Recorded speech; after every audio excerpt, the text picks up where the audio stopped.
Yes, get ready for the legal dictation containing 480 words at the speed of 80 words per minute. Let's start. 3 seconds. Start. Before the High Court, the appellant strongly defended the judgment of the trial court and pointed out that the respondent had not even led any evidence in support of her case. The High Court, however, took the view, and we think quite rightly, that even though the respondent did not produce any evidence, no decree of divorce could be granted unless the appellant was able to prove on the basis of the pleadings and the evidences produced by him that his case was covered by section 13 bracket 1 of the Hindu Marriage Act. On a consideration of the materials on record, the High Court found and held that no case of cruelty could be made out against the respondent, and hence the appellant was not entitled to the decree of dissolution of marriage on that ground. The High Court found that the judgment of the trial court was mainly based on three allegations cited by the appellant as instances of the respondent's cruelty. First, she put the blame on the appellant and his family members for the miscarriage suffered by her when she went to attain the marriage of the appellant's brother against his advice. The High Court pointed out that the miscarriage would have caused the greatest distress and pain to the respondent, and instead of sympathizing with her, the appellant chose the incident to cite as an instance of her cruelty. This showed not the cruelty of the respondent, but the complete insensitivity of the appellant himself. The High Court also observed that a marriage in the family is an occasion for rejoicing in India, in which all the family members are supposed to participate. If the respondent had failed to go to attend the marriage of her husband's brother, then also she would have been liable to be blamed. The High Court then took up the other allegation that the respondent did not come to attend and take care of the appellant when he was undergoing medical treatment in a hospital for the injuries caused in an accident.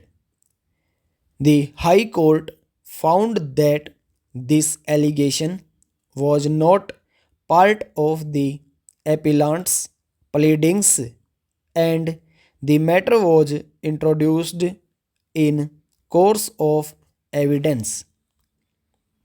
The court observed that, not being stated in the pleadings, the allegation could not be taken into consideration. Even otherwise, apart from the oral statement made before the trial court, there was no material to support the allegation. The appellant did not examine any doctor or produce the medical records in connection with his treatment.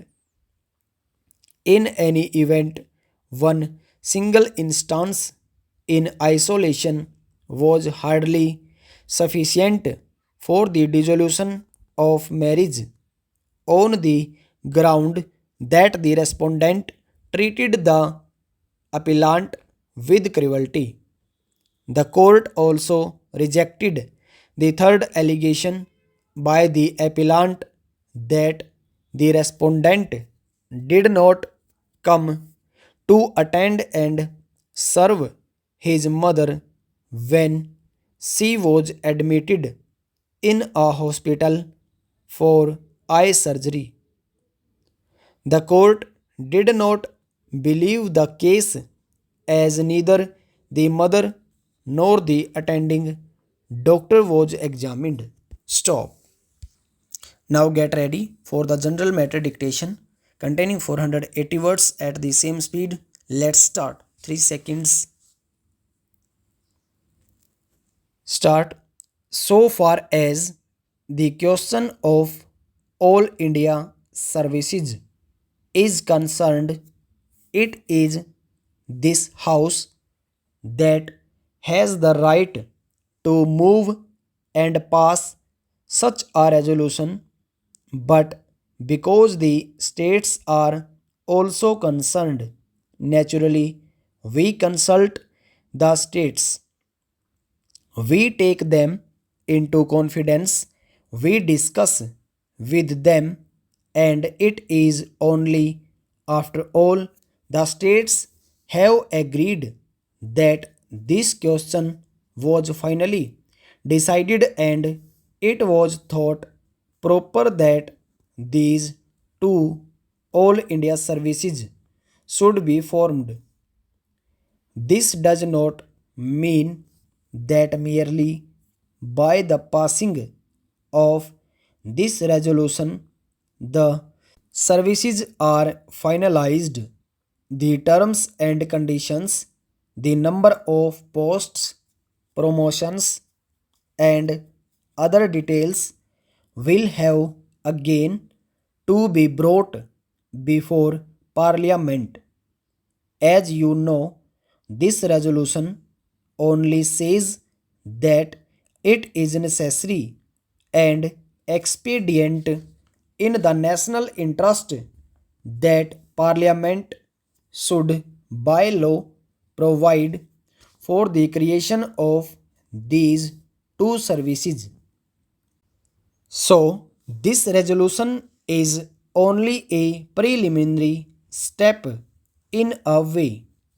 This is not a final step. Therefore, I am not going to touch upon the details because the details are not necessary. But I will give broad outlines of these two services.